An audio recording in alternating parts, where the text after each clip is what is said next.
আমাদের প্রিয় মাস্টারমশাই, সহকর্মী বলার স্পর্ধা আমার নেই, প্রায় আমাদের সকলেরই মাস্টারমশাই বলা যায় শ্রদ্ধেয় অধ্যাপক বন্দ্যোপাধ্যায়কে। এইভাবে বলা যেতে পারতো, শুরু করা যেতে পারতো সাধারণত বাংলায় যে লব্ধ ব্যবহার করা হয় যে তিনি আজ আমাদের মধ্যে নেই, কিন্তু প্রতাপবাবুর সান্নিধ্যে আসার সুযোগ আমাদের যাদের হয়েছে আমরা জানি যে আমাদের মধ্যে উনি নেই, এরকম পরিস্থিতি উনি কোনো অবস্থায় কোনোদিনই হতে দেবেন, সেরকম মানুষ ছিলেন। ফলে উনি আমাদের সঙ্গেই আছেন, সেটা মাথায় রেখে আজকে আমরা কিছু আলোচনা করবো, আমাকে আরো একটু কাছে নিয়ে আসবো। মাঝখানে হয়তো খানিকটা সময় একটা ব্যবধান তৈরি হয়েছিল, প্রত্যক্ষ যোগাযোগ আমাদের অনেকের সঙ্গে ছিল না, যদিও দেবশ্রী বা বিভাগীয় প্রধান, আমরা বিভাগের পক্ষ থেকে কেউ না কেউ নিয়মিত তার সঙ্গে যুক্ত ছিলাম, সুচরিত আমরা সকলেই। তো আজকে আর একটু বিশেষভাবে আমরা একটু কিছু পুরোনো দিনের কথা হয়তো মনে করব। তো সেই সমস্ত আলোচনার আগে আমি বিভাগীয় প্রধান প্রফেসর পার্থসারথী ভৌমিককে অনুরোধ করবো সবাইকে স্বাগত জানাই।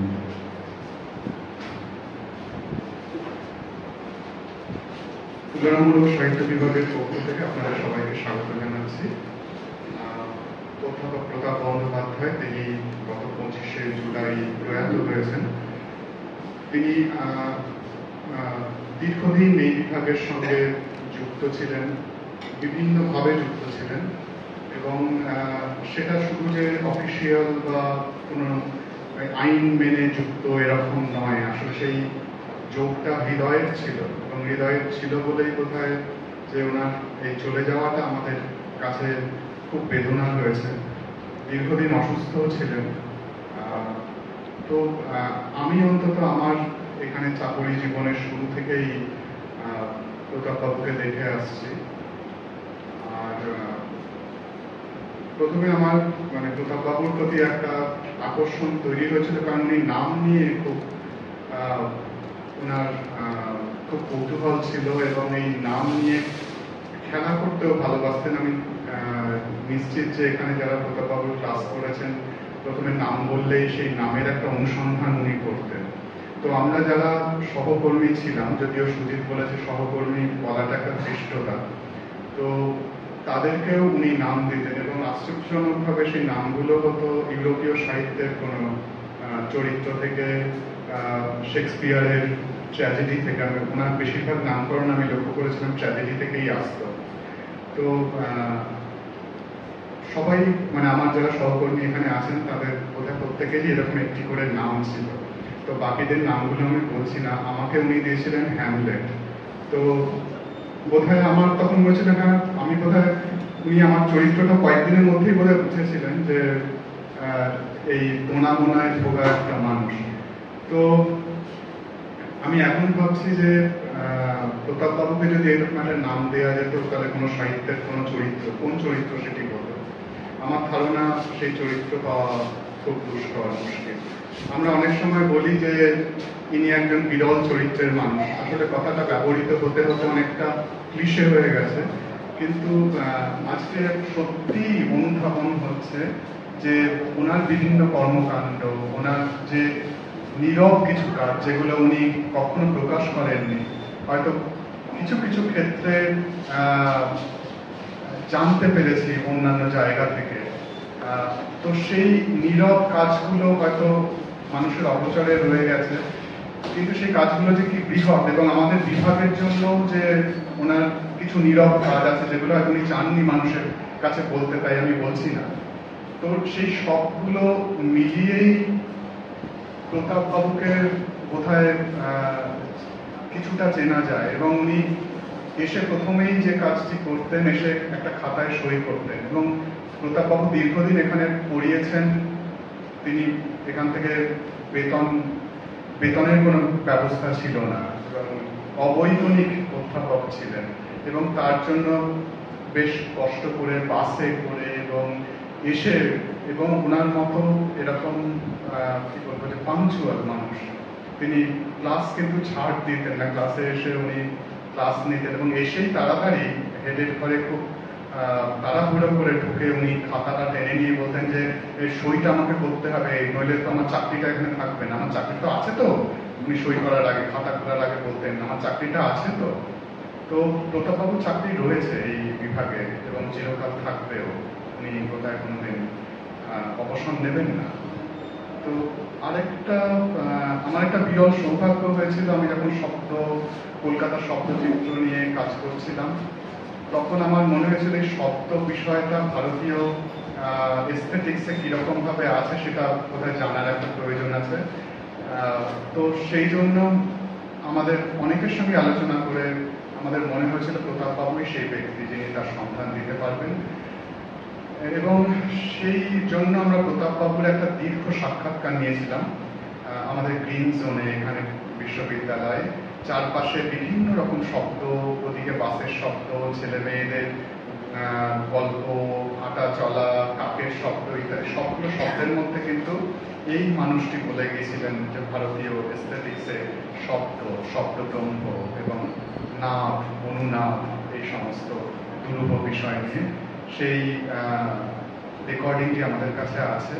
তো সায়ন এরা সেই রেকর্ডিংটার কিছুটা এডিট করেছে, খুবই সামান্য ছোট্ট একটা ক্লিপ আমরা হয়তো আজকে দেখবো, এবং সেই সঙ্গে সঙ্গে এই মানুষটিও হয়তো ডিজিটাল মাধ্যমে আবার সেই সশরীরে তার সেই অননুকরণীয় তার বাচন ভঙ্গিমা সবগুলো নিয়েই হয়তো আমরা একটুখানি দেখব।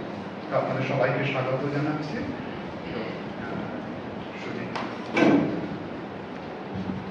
প্রসঙ্গ উঠল বলে জানিয়ে রাখি যে ট্র্যাজেডি নয়, আমার জন্য উনি যে নামটা দিয়েছিলেন সেটা পক্ষীরাজ। এবার আমি জিজ্ঞেস করেছিলাম যে এটা পাখিটাকি থেকে এলো নাকি ঠাকুমার ঝুলি টাইপের রূপকথা থেকে এলো, তো উনি বলেছিলেন ধরে নাম।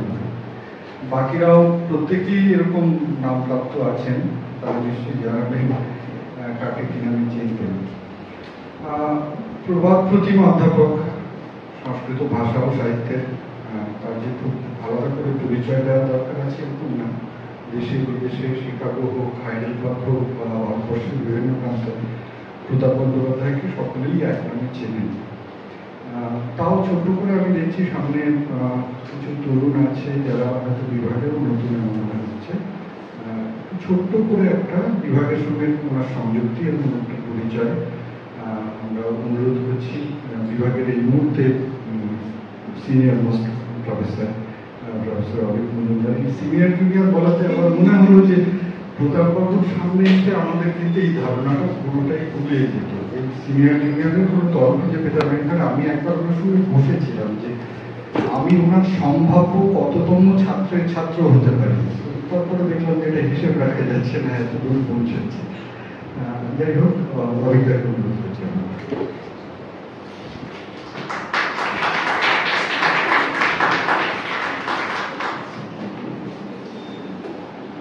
আমার একটা দুর্ভাগ্য হচ্ছে আমার কোনো নাম ছিল না। তার প্রধান কারণ হচ্ছে যে 2006-এ উনি আমাদের বিভাগে প্রথম পড়াতে এলেন, আর 2011-এ আমি বিভাগ থেকে কিছুদিনের জন্য যাকে বলা যেতে পারে অনুপস্থিত ছিলাম।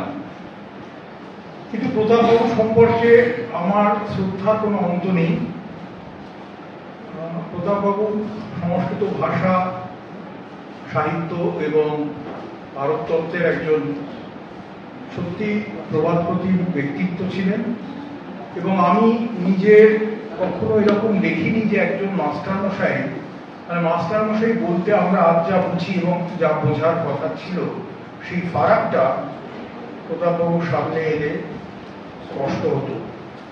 কেননা একজন মাস্টারমশাই ছাত্রছাত্রীদের পড়াবেন বলে দিনের পর দিন বিনা বেতনে যেভাবে এসে ঠিক সময়ে ক্লাসে ঢুকতেন, ছেলে মেয়েদের যে কোনো প্রশ্নের উত্তর দিতেন, আমাদের যে কোনো প্রশ্নের উত্তর দিতেন, এবং বাড়ি বইয়ে কাগজপত্র জেরক্স করে এনে তার হাতে জিজ্ঞাসু শিক্ষার্থীর হাতে তুলে দিতেন। এই ধারাটা আমার মনে হয় যে ক্রমবিলীয়মান, তার শেষ প্রতিনিধি আমার চোখে দেখা প্রতাপবাবু। যে কথাটা পার্থ এবং সুজিত বলল, তিনি কোনোদিনই আমার মনে হয় না যে উনি চলে গেছেন, উনি সবসময় আছেন।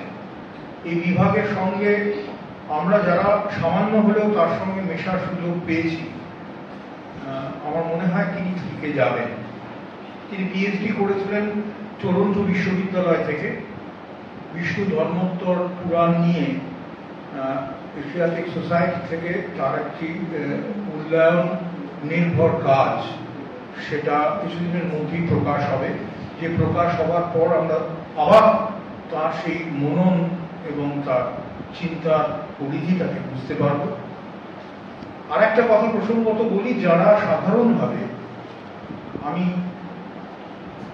কাউকে উদ্দেশ্য করে বলছি না, যারা সাধারণভাবে সংস্কৃত সাহিত্য এবং পুরাতত্ত্ব, প্রাচীন সাহিত্য ভারতীয় নিয়ে কাজ করেন, তাদের কখনো কখনো আমার মনে হয়েছে তাদের দৃষ্টি ভঙ্গিতে কোথাও একটা সীমাবদ্ধতাও তৈরি হয়। কিন্তু প্রতাপবাবুর ক্ষেত্রে আমি দেখেছি অত গভীর বিশ্লেষণ এবং গভীর অন্তর্দৃষ্টি এবং গভীর পড়াশোনা সত্ত্বেও তার মন ছিল সবসময় খোলামেলা। আমি প্রায়শই একটা কথা বলি যে খাদ্য দুরকম, ম্যালনিউট্রিশন এবং অ্যানিমাল নিউট্রিশন। এইটা শুনে প্রতাপবাবু হাততালি দিয়ে বলেছিলেন, এর মতো কথা আমি সারা জীবন এটা মনে রাখবো, এবং আমিও এটা একদম সমর্থন করি। দারুণ এই যে লোকটি, যিনি সবসময় হাসছেন, একটা চোখের কোণে হাসি থাকতো সবসময়, এবং সবসময় যখন তার কাছে কোনো বিষয়ে জানতে চেয়েছি, ওই চোখের হাসিটা সমেত আমি ওকে জিজ্ঞেস করেছিলাম কুন্তকাচার্যের বক্রোক্তি জীবিতর একটা বিশেষ অবলোকন নিয়ে। ওকে একবার আমি দুটো প্রশ্ন করেছিলাম, উনি আমার ওই চোখের হাসিটা সহ ওই কঠিন জিনিসটাকে বুঝিয়েছিলেন। এবং সবচেয়ে আশ্চর্য বিষয় হচ্ছে, কয়েকদিন পর তিনি বাড়ি থেকে জেরক্স করে নিয়ে এসে একটা বইয়ের কয়েকটা পাতা আমাকে দিয়ে বলেছিলেন, এইখানটা একটু পড়া দরকার, তাহলে আরো জিনিসটা স্পষ্ট হবে।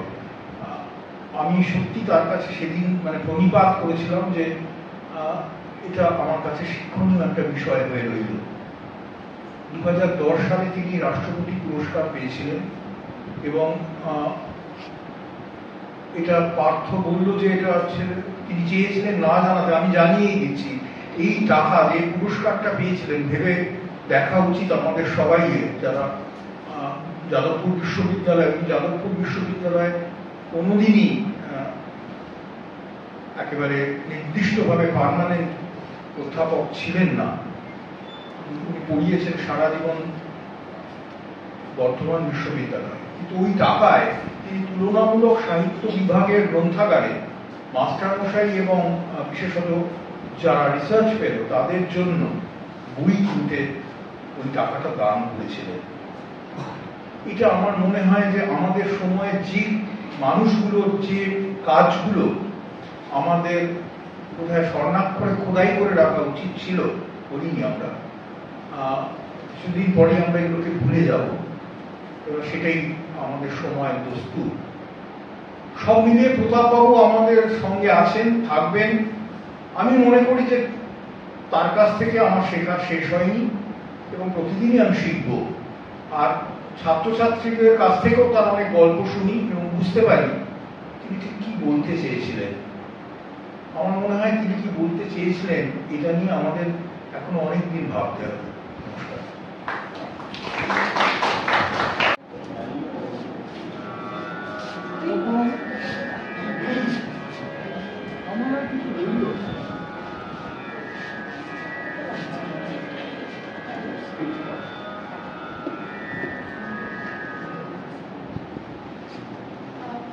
আমরা খুবই কম সময়ের মধ্যে প্রস্তুতি করতে পেরেছি, এবং যেটা ভেবেছি সেটা একদমই প্রতাপবাবুর কথা মনে রেখে আমরা কয়েকজন যারা সুযোগ পেয়েছি তার কাছে পড়বার কিছু বছর, প্রায় আমাদের স্নাতক পর্যায়ে, স্নাতকোত্তর পর্যায়ে ওই জায়গাটি করেছি, সেটা মনে রেখে চেষ্টা রইল। যা ত্রুটি হয় আশা করি এগুলো ক্ষমা করবেন আপনারা নিজেদের মাঝে।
আমরা তার এত কাছে থেকেও তাকে ততটা চিনতে পারিনি, ততটা চেনার চেষ্টা করিনি।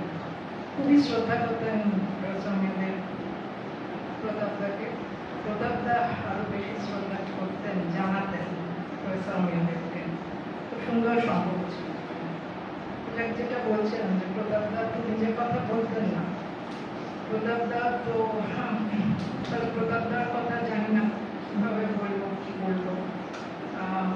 প্রতাপদা যখন ঘরে ঢুকতেন হাসি খুশি, সবসময় সকলকে কাছে টেনে নিয়ে, সকলকে ভালোবেসে, সকলের সঙ্গে কথা বলে, ঘর বিভাগে প্রবেশ করে তিনি প্রায় সকলের সঙ্গেই একবার করে দেখা করতেন, কথা বলতেন।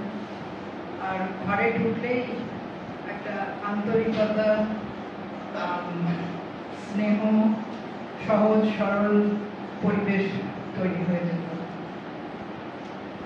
প্রতাপদা আজ আমাদের মধ্যে নেই। প্রতাপদা সত্যি দেশে বিদেশে তার বেশ ভালো রকম পরিচিতি ছিল। টরন্টোয় তিনি গিয়েছিলেন ডক্টরেট করতে, 5 বছর সেখানে ছিলেন। ওই রকম সাদা ধুতি পাঞ্জাবি করে 5 বছর কাটিয়েছিলেন। তো আমি চেষ্টা ঠান্ডা লাগছিল না, বড় বোর্ড চাপে নিলে তো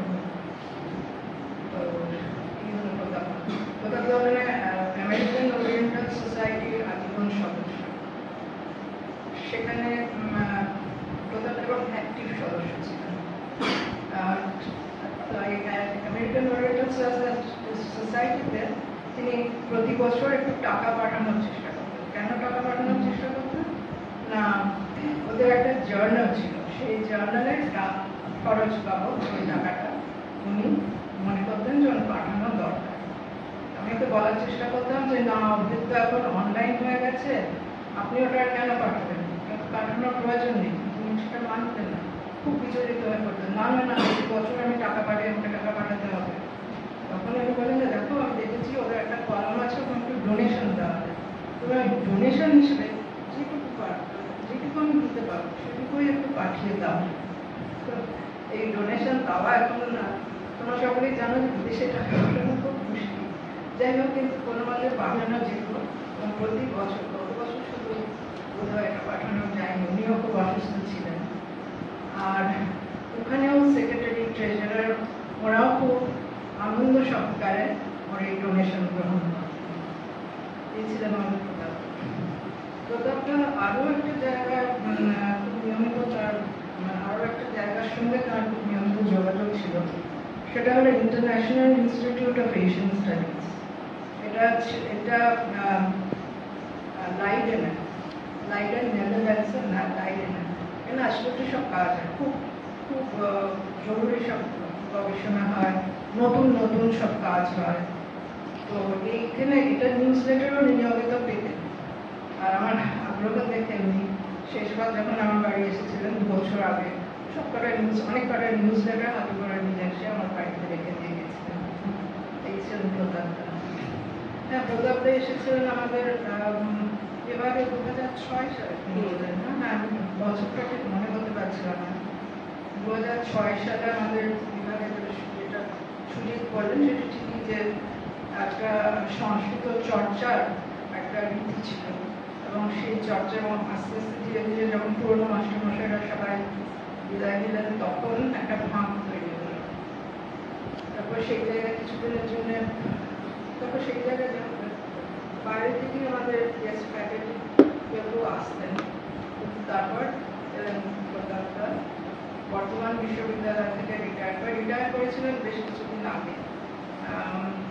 কলকাতায় যাতায়াত ছিল, কলকাতায় আসতেন, যাদবপুরেও আসতেন। যাদবপুরে সেখানে তিনি আমাদের বিভাগের সঙ্গে যুক্ত হলেন। প্রথম দিকে বোধহয় বছর ধরে গেস্ট ফ্যাকাল্টি হিসেবে ছিলেন। তারপরে তো গেস্ট ফ্যাকাল্টিটা ফুরিয়ে যায়। তারপরে ওকে আমরা চেষ্টা করতাম সিএস থেকে যদি একটু যাতায়াত বাবদ একটু কিছু দেওয়া যায়, নিতে চাইতেন। জোর জবরদস্তি করে আমরা দেওয়ার চেষ্টা করতাম। তারপরে সেটুকু আর সেটুকু আমরা দিতে পারি। কিন্তু ততদিনে তিনি আমাদের সকলকে ভালোবেসে ফেলেছেন, বিভাগকে ভালোবেসে ফেলেছেন। তো আমরাও তাকে খুব ভালোবেসে ফেলেছি। আমাদের যে তিনি আমরা তার কাছে অনেক ব্যাপারেই যেতাম, তিনি শুধু পড়াতেন এই বিভাগে তা না, আমাদের বিভিন্ন পাবলিকেশনসের মধ্যে ডায়াবেটিক্যাল মার্কসগুলো ঠিক করে দেওয়ার জন্য বারবার আমরা তার কাছে গিয়ে বসতে হতো। আমাদের যে কোনো শব্দ, সংস্কৃত শব্দ বা ভারতীয় সাহিত্য তত্ত্ব প্রশ্ন থাকলে আমরা তার কাছে যেতাম। শুধু সংস্কৃতের জন্যই নয়, তিনি ইন্দ্রোলজি চর্চার ক্ষেত্রেও একটা অবদান রেখে গেছেন। আর সেটাও মানে বিভিন্ন জায়গায় যদি আমরা দেখতে পাই, নিজের কথা নিয়ে আমরা কম বলতেন, ফলে এই তথ্যগুলো পাওয়াও যে সহজ তা নয়। উনি একটা জায়গায় দেখছিলাম, উনি একটা পেপার লিখেছেন এবং এই পেপারের বেশ নাম হয়েছে, এই পেপারটা বেশ অনেকদিন চোখে পড়েছিল। সেটা ছিল ডিড কালিদাসা কমপ্লিট কুমারসম্ভবা। আর তারপরে আরেকবার মনে পড়ে যে আমরা একবার আসছিলাম আহমেদাবাদ থেকে, সেই আহমেদাবাদ থেকে আসার সময় উনি আহমেদাবাদ থেকে কলকাতা ট্রেনে করে আসছি, বুঝছিলেন আমি ছিলাম আর ডক্টর দেব ছিলেন। তো প্রায় সারা রাস্তা জুড়ে তিনি কালিদাস কীভাবে ঠিকভাবে পড়া উচিত সেটা কালিদাস আবৃত্তি করে করে আমাদের শিখিয়েছিলেন। আশ্চর্য ছিল সেইটা। তো ডক্টর দেব বেশ উপভোগ করছিলেন ব্যাপারটা। তো এই ছিলেন প্রতাপদা যখন আসতেন ডিপার্টমেন্টে, প্রত্যেক দিনই উনি কোনো না কোনো একটা প্রশ্ন নিয়ে আসতেন, অনেক প্রশ্ন তুলতাম এবং সেই প্রশ্নের মধ্যেই তিনি মশগুল হয়ে থাকতেন।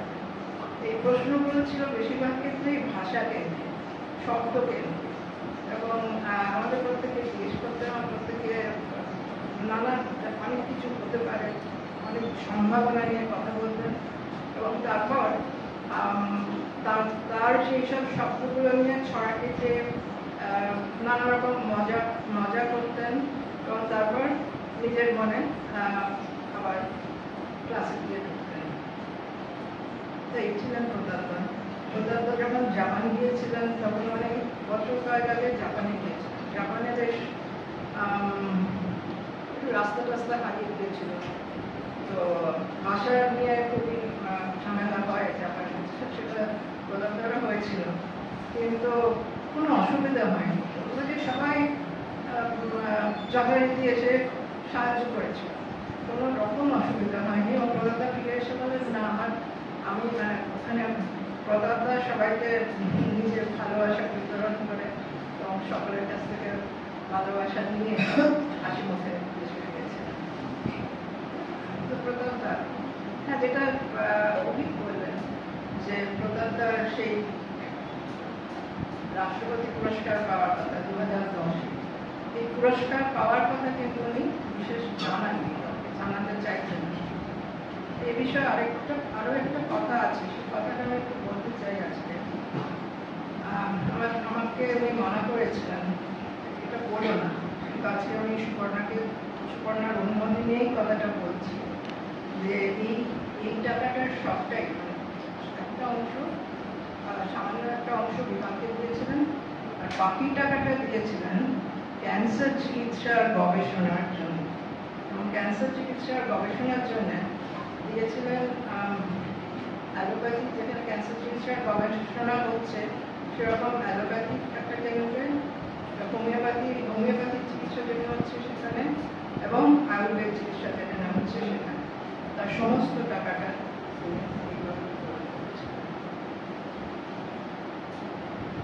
কথা হয়তো আরো অনেক কথা বলা যায় তার তিনি ঈশ্বরে বিশ্বাস করতেন, কিন্তু সেই ঈশ্বরের বিশ্বাস এর সঙ্গে যুক্ত হয়েছিল তার মানুষের প্রতি ভালোবাসা, জগতের প্রতি ভালোবাসা। আশ্চর্য ছিল তার ঈশ্বরের প্রতি তার নিবেদন, ঈশ্বরের প্রতি তার ভক্তি। এটা নিয়ে বেশ অনেক সময় কথাবার্তা বলতেন।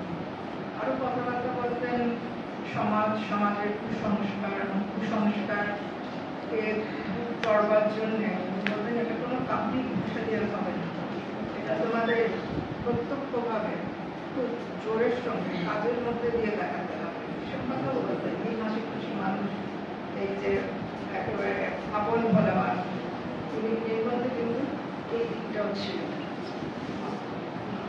আজকে আর কথা বাড়াবো না, শেষের দিকটা উনি তো প্রায় ওনার বিষ্ণু ধর্মত্ব পুরাণ যখন করছিলেন তখন কতটা যত্ন এবং কতটা পাণ্ডিত্য সহকারে করছেন সেটা একটু হদিশ আমি পেয়েছিলাম। আমিও ডিউটিতে ছিলাম, কারণ আমাকে বলেছিলেন কিছু একটা ম্যানুস্ক্রিপ্টের খোঁজ, এবং আমার খোঁজ করতে সাহায্য করতেন, এবং তখন আমি দেখেছিলাম যে কতটা পাণ্ডিত্য সহকারে তিনি এই কাজটা করছেন। ক্রিটিক্যাল এডিশন তৈরি করছিলেন, প্রথম খণ্ডের ক্রিটিক্যাল এডিশন প্রায় শেষ হয়ে এসেছিল, শুধু বললেন যে ওটা বেরোবে। আশা করি আমরা দেখতে পাবো আমাদের সকলের কাজ লাগবে এরকম, আর অনেক বছর ধরে এটা কাজ করেছেন। আর শেষ দিকে প্রায় শেষ জীবনে তিনি প্রায় বছর থেকে আগে পর্যন্ত প্রদাতা এশিয়াটিক সোসাইটিতে কাজ করে গেছেন, এবং খুব যে একটা চোখে দেখতে পেতেন তা নয়, কিন্তু কোনো মতে যেতেন, কাজ করতেন, ফিরে আসতেন, এবং তারপর বছর 2 হলে বোধহয় উনি বাড়ি থেকে বেরোতে পারতেন না। গত বছর আমি ওর সঙ্গে খুব একটা যোগাযোগ রাখতে পারিনি বিশেষ কারণে, তারপরে ডিসেম্বর মাস থেকে আবার কিছুটা যোগাযোগ হয়েছিল। ফেব্রুয়ারি মাস নাগাদ ওনার সঙ্গে কথা বলে বুঝলাম যে বোধহয় আস্তে আস্তে ধীরে ধীরে আলো মিঠে আসছে। ঠিক করলাম যাবো একদিন দেখতে, তাও দেখতে দেখতে বোধহয় এপ্রিল মাস নাগাদ গিয়েছেন। যখন গেলাম তখন ওনার কোনো সাপ ছিল না, উনি অসাড় হয়ে পড়েছিলেন বিছানা, আর তখন খুব খারাপ লেগেছিল। অতটা প্রাণবন্ত একজন মানুষকে ওইভাবে বিছানা করে থাকতে, বাড়ি ফিরে এসেছিলাম। আর তার মাস 2 পরে বোধহয় জুন মাসের তারিখটা বোধহয় আমার মনে আছে, জুন 13 নাগাদ বোধহয় হঠাৎ একটা ফোন পেলাম। তার 2 কন্যা, এক কন্যার কথা আমরা শুনলে, আরেক কন্যাও ছিল, তার নাম সুপ্রিয়া। সুপ্রিয়াই ওর দেখাশোনা করতো। সুপ্রিয়া আমাকে ফোন করলো যে বাবা আপনার সঙ্গে কথা বলতে চান। সুপ্রিয়াকে আমি একটু অবাক হয়ে গেলাম, তো খুব ক্ষীণ গলায় প্রতাপ আমার সঙ্গে কথা বললেন, সকলের খবর নিলেন, জিজ্ঞেস করলেন, এবং শেষ কথা বললেন ভালো থেকো।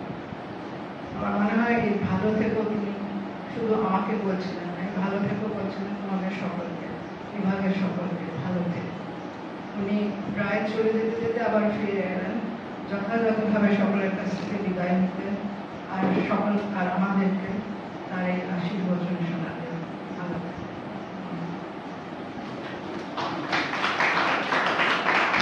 আমার সেই সাহসটা হয়নি, আমি চিরকাল প্রতাপ বাবু বলেছি। উনি একটা জিনিস, সেটা যারা ওনার কাছে পড়াশোনা করেছে ছাত্র হিসেবে তারাও মনে রাখবে, ছাত্রছাত্রীদের উনি বলতেন তোমরা আমার নাতি নাতনি। উনি খুব একটা, সুজিত বলছিল যে ছাত্রের ছাত্র, মাস্টারমশাইয়ের ছাত্র, তার ছাত্র, সেই জিনিসটা জেনারেশনাল জিনিসটা ওনার মাথায় সবসময় কাজ করত। এবং আমার কাছে এসে মাঝে মাঝে কেই হারিয়ে ফেলতেন, আমি বরং আপনার নাতিদের কথা বলুন সেটা বলতেন, আর ক্লাসে গিয়ে বলতেন তোমরা আমার নাতি। তো সেইভাবে ওটা দুটো জেনারেশনের ভাগ করতাম। অনেক কথাই সবাই বলেছেন, আমি এক কথা বারবার বলবো না। আমি প্রচন্ড শ্রদ্ধার চোখে দেখতাম শুধু ওনার পাণ্ডিত্যের জন্য নয়, সংস্কৃতের মাস্টারমশাই। আমি 5 বছর সংস্কৃত পড়েছি, এবং ব্যাপারটা কোনোদিনই খুব ভালো মতো যেটাকে বলে ম্যানেজ করে ওঠা পারিনি। হ্যাঁ, হায়ার সেকেন্ডারিতে 200 নম্বর সংস্কৃত পরীক্ষা দিয়েছি, ফলে আমার ওনার প্রতি শ্রদ্ধাটা একটু বেশি রকম ছিল, যে এত বড় পণ্ডিত মানুষ একজন সংস্কৃতের অধ্যাপক, তার আগে আমি সত্যি সংস্কৃতের অধ্যাপকের সঙ্গে সামনাসামনি কোনো আলোচনা করার সুযোগ ওইভাবে পাই, কিন্তু সেইখানে উনি যে বলবো আমার লেভেলে নেমে আমার সঙ্গে যে আলোচনাটা করতে পারতেন, আমি শিওর যে সুভাদি যে জায়গাগুলোর কথা বললেন যেখানে খুব নামি দামি পেপার উনি লিখছেন, হ্যাঁ, আমার লেভেলটা কিন্তু একেবারে তলায়। সেইখানে বসেও কিন্তু উনি আমি বুঝবো এইভাবে জিনিসটা আলোচনা করতে পারতেন। আরেকটা জিনিস আমার ওনার সঙ্গে খুব অনেক ইন্টারেস্টিং আলোচনা হতো, টরন্টোতে পিএইচডি করেছে। এবার আমার ক্যানাডা নিয়ে রিসার্চ করতে করতে টরন্টো ইউনিভার্সিটি চিরকাল একটা ইউনিভার্সিটি যেটার নামটা এইখানে, মানে অন্যান্য ক্যানেডিয়ান ইউনিভার্সিটির তুলনায়। আমি প্রতাপবাবুকে 3-4 বার আলোচনা করে ফেলেছি, আচ্ছা প্রতাপবাবু আপনি ওখানে মানে আপনি কমফোর্টেবল ছিলেন? হ্যাঁ, কেন? এবং ওই গুদিমান্ডামের গল্প আমাকে বলেছিলেন। আমি কোনোদিন সাহেব সাজার চেষ্টা করি, আমি তো ওখানে কাজ করতে গেছি, শিখতে গেছি। আমার ধারণা উনি শিখেছেন যত, শিখিয়েছেন তার থেকে বেশি, সেটা বলতে না যাওয়াই ভালো। আমি তো শিখতে গেছি। হ্যাঁ, মানুষ সব রকমই হবে। এখানে বলে বলতেন আমায়, আবার আপনি বলতেন তুমিকে নামাতে পারিনি সুজি। হ্যাঁ, আপনারা সবাই ভালো, ওখানে হয়তো সবাই অত ভালো ছিল, এইটুকুই। উনি কিন্তু কারোর সম্বন্ধে কোনো খারাপ কথা কোনোদিন বলতে শুনিনি। কোনো কেউ খারাপ নয়, সবাই আপনারা আরো ভালো, আপনারা সবাই ভালো। ওখানেও তো ভালো লোকজন ছিল। এবং আমি একটু বোঝার চেষ্টা করতাম উনি যে সময় ওখানে পিএইচডি করেছেন সেই সময় সিস্টেমটা কি ছিল। উনি বলতেন, কিন্তু বলতেন এখানে কিন্তু সবাই অনেক ভালো আছে, মানে দেশের প্রতি বা আমাদের এখানকার সমাজের প্রতি ওনার দায়বদ্ধতা বা অ্যালিজিয়েন্স যদি বলি, সেটা ভীষণ রকম স্ট্রং। আর নিপাট ভালো মানুষ, নিপাট ভদ্রলোক। ওই যে বললাম কারোর সম্বন্ধে খারাপ কথা কোনোদিন বলতে শুনিনি। আরেকটা কথা হচ্ছে, যার সঙ্গে যখন দেখা হতেন, আমার যেমন মা জীবিত, মা কেমন আছে আগে বলুন, মা কেমন আছে, হয়তো একটা ক্লাস নিয়ে কিছু বলতে গেছি, না আগে বলুন আপনার মা কেমন আছে। এটা সবার সঙ্গেই করতেন, প্রত্যেকের সঙ্গে, প্রত্যেকের তার মানে ইন্ডিভিজুয়াল খবর রাখতেন, বাড়িতে কারা আছেন, কে অসুস্থ, কে কিরকম, সেই সমস্তটা সবসময় ওনার মাথায় কাজ করত। এবং টেলিফোনে যোগাযোগ, শেষের দিকে আমি দেবশ্রীকে বলেছিলাম যে আমার আর খুব কষ্ট হয় কথা বলতে, আমি যদি কথা না বলতাম উনি ফোন করতেন, আর রাতের দিকে। Pratapbabu was never a day person, রাতের দিকে ফোন করে খবরাখবর নিতেন। প্রতাপবাবু, আমি বিভাগ থেকে অবসর নিয়েছি, সুতরাং প্রতাপবাবু নেই এটা নেগোসিয়েশনটা আমি করব না। আমি যে বিভাগে ছেড়ে গেছি সেখানে প্রতাপবাবু আছে।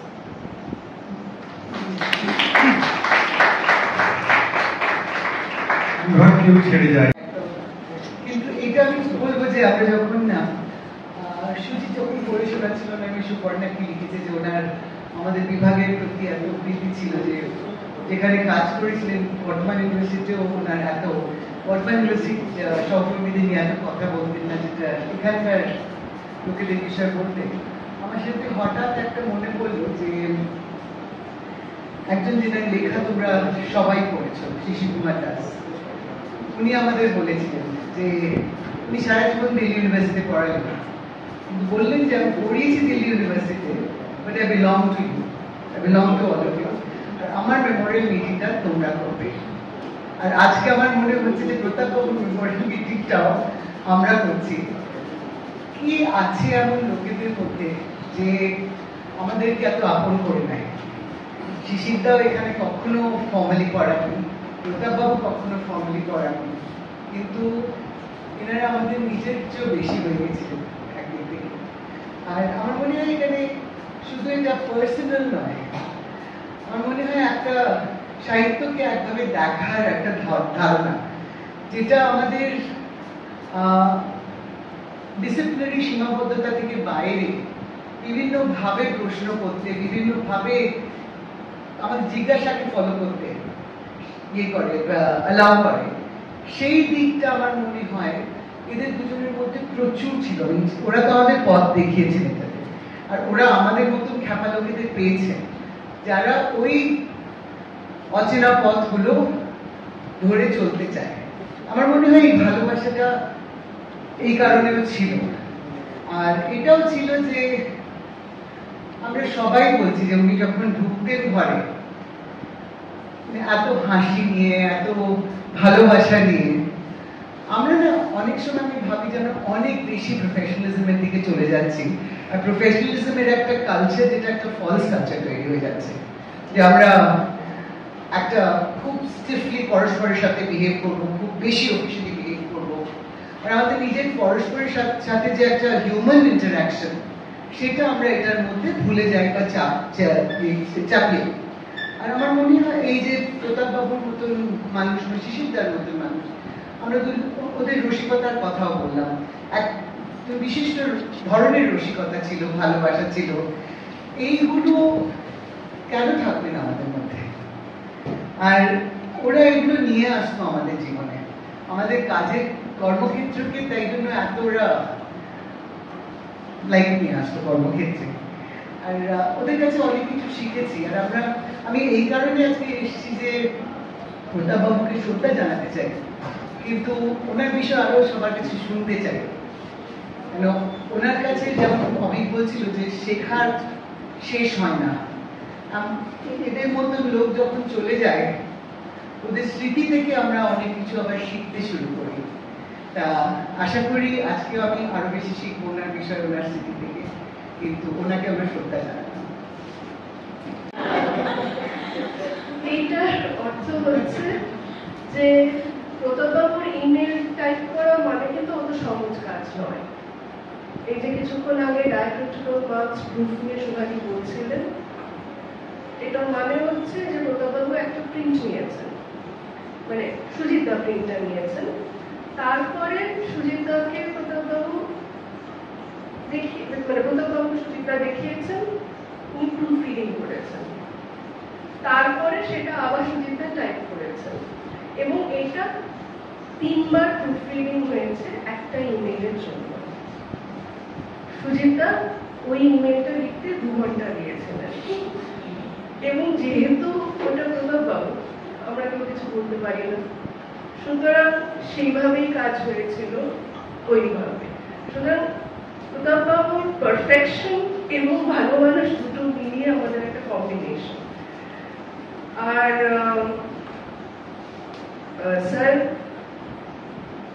হ্যাঁ, আরেকটা কথা হচ্ছে যে the desire for excellence was always there. তো যখন UG1 কে পড়াতেন, UG1 এর মনে হতো ভালো মানুষ মাস্টারমশাই,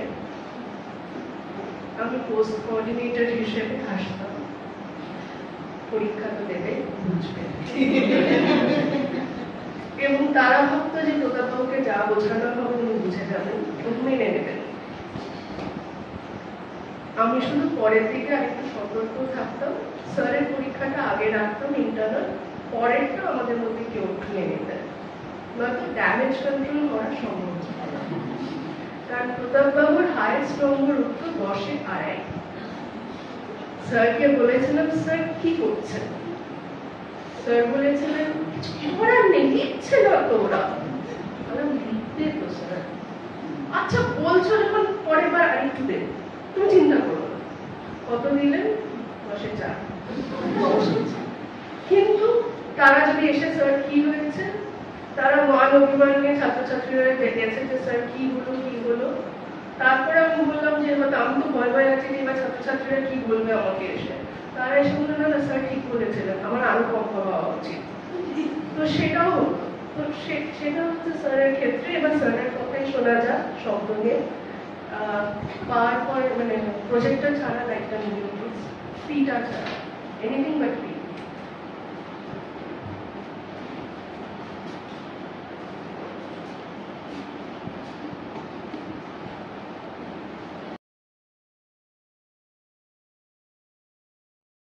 sound substance.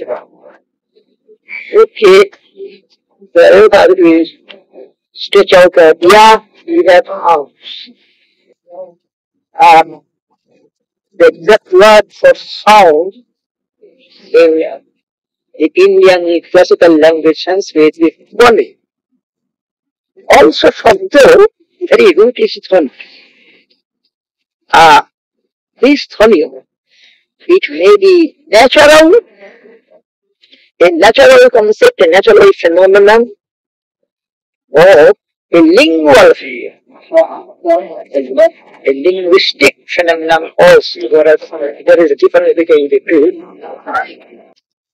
Well, the sound, that which grows out of any friction of any two objects, this is sound.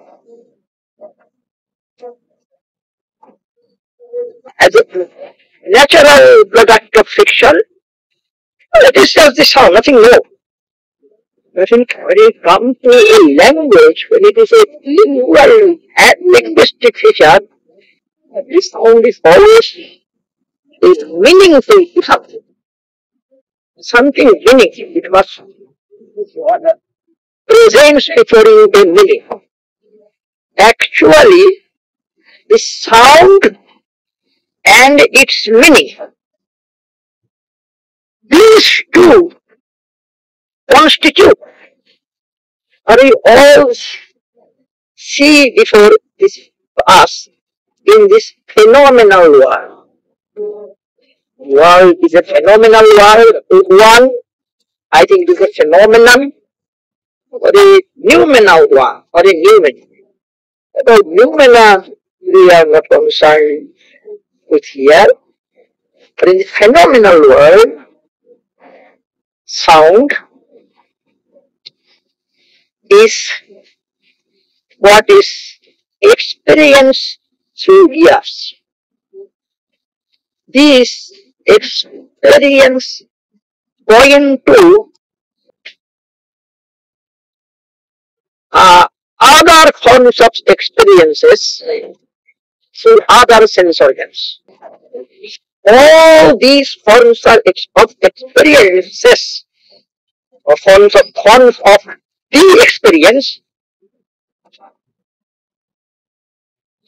are known as pratyaksha, either visual pratyaksha perception, or auditory perception, or taste perception, smell perception, or touch perception. There are other means of knowledge also. Can perception, inference, perception is what we know directly through one of these sense of perception. There is inference. What is not here also I may know. I may know the fire from the presence of the smoke. I may know something from what you see. Here also comes in the question of sound. The experience of sound is perception of sound. That is to say, I hear something. I can touch, I can see, I can smell, I can taste, but I hear. That is our experience. But the role of sound may not stop there. There is another experience which grows from the sound, not of sound, but from the sound. From that, I come to know there must be an accident here, or some untoward incident. How do I know? I have not gone and seen it. That has not reached my ear. That is experience, that is the experience of inference. Inferential knowledge, they call it Anuma. Then there is another. I am not here, I heard nothing. It is all that is happening today. Tomorrow when I come, you people tell me something happened yesterday. Leave it, what happened now? Such and such things. The accident, so much fatality, and all that. I see, I know it. Know it from what? From what you say. It is testimonial. That is also an experience. These are the three main means of experience. There are others, but these three means, other than the Chatbox, everyone recognizes. Either perception or inference, everything comes in the perception. Some scopes must be there for inference also. And everything cannot be inferred either. So that must be based on what others say. But in one condition, the person or persons communicated what happened there in your absence to you must be reliable person. From testimonial knowledge, auditory perception what I hear, testimonial knowledge what I know from what I hear. So Shabda sound as its role in these two phases.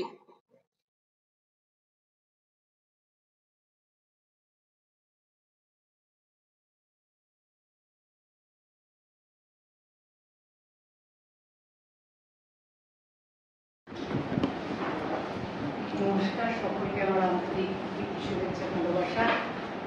আর স্যারের আমি জ্যেষ্ঠকন্যা বলা যায় বা এরকম, মানে এমন সহজ সরলভাবে মেলামেশা। আমার অনেক বয়স, অনেক দিন ধরে ওনাকে চিনি। 1939 সালের যে জন্মেছেন, মোটামুটি সংস্কৃত পড়া মানুষজন তারা খুবই একটু মানে উদারতার দিক থেকে অনেক মানে ব্রাহ্মণ জাতপাত এসবের ঊর্ধ্বে রয়েছে। যাদবপুরে এসে ভালো লাগতো, স্টুডেন্টরা ওনাকে তুমি বলে কথা বলতো।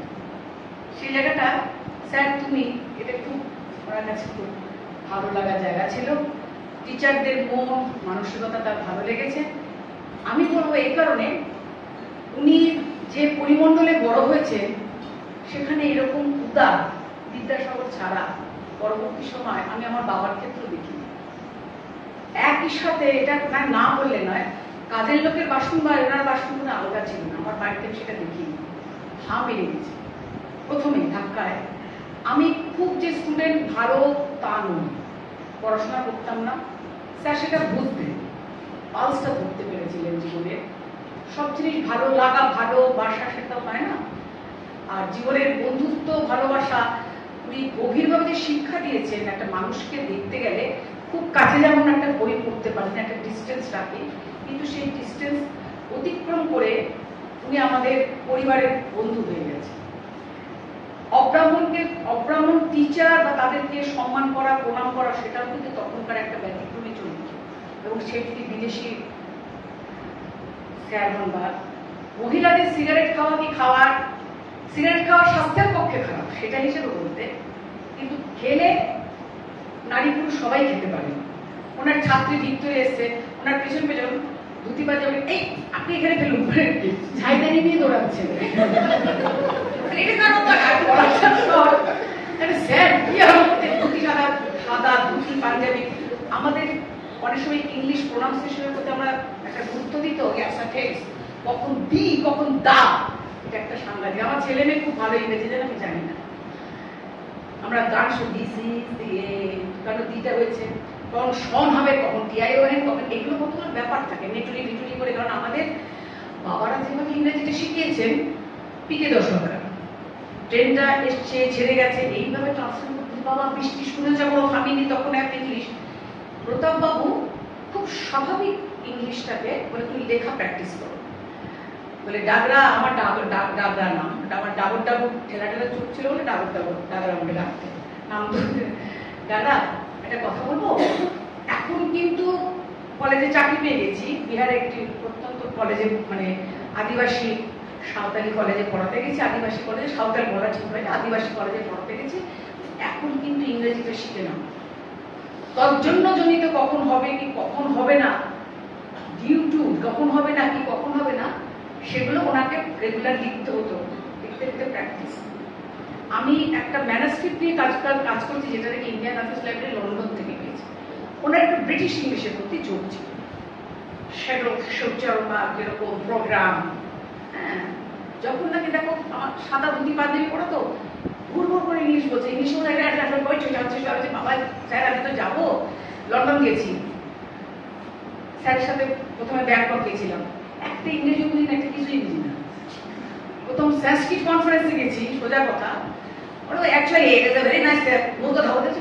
মুরগি ঘোরাচ্ছে কোথায়? মুরগ ধাবতি, মুরগি ঘোরাচ্ছে কোথায়? মুরগি তো আসলে মৃগ ধাবতি, এটা মুরগ ধাবতি।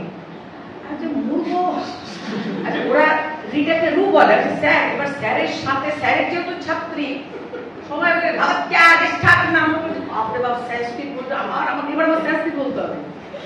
অনেকক্ষণ পর তেজ করে ভদ্রলোক আমার পেছনে জানে স্যারের ছাত্রী গুটি গুটি দেখতে, তোমরা আরো বাচ্চার কত বছর আগে 88 এর কথা বলছি, 89 হরিদ্বারে হয়েছিল কনফারেন্স। ভাবত্যা আগে স্টার্ট আরম্ভ করে যাবে, একবার দুবার তিনবার করে পালাচ্ছি, সংস্কৃত বলতে হবে। লাস্ট ওকে ডেকে আমরা কোনো পশ্চিমবঙ্গ শিক্ষক সংস্কৃত নাম পাঠান কি করিস ভবিষ্যতে চেষ্টা চুপ কি বলে তুমি একটা। আর আমার চোখ বোকা শুনে আমার কাছে আর সংস্কৃত বলে না, তো হিন্দি বল অলরেডি বলতে শুরু করে আমি হিন্দি কলেজে চাকরি করছি। সেই সমানে সংস্কৃত বলে স্যার বলে আমি যেহেতু নাটক করি বলে নাটকে কিছু পর করে পয়সা পেতাম। এবার স্যার আমার ভারত সমাজ বই গিয়ে যেতে ট্যাক্স দাও, তুমি ট্যাক্স দাও না, মহা মুশকিল। এবার নাটক কত বলে 5,000 বাস, কত পার্সেন্ট করে 10% টিডিএস জন্য কেটে দেয়, কেটে আমাকে একটা ভারত সমাজ বিলিয়ে দিতে হবে।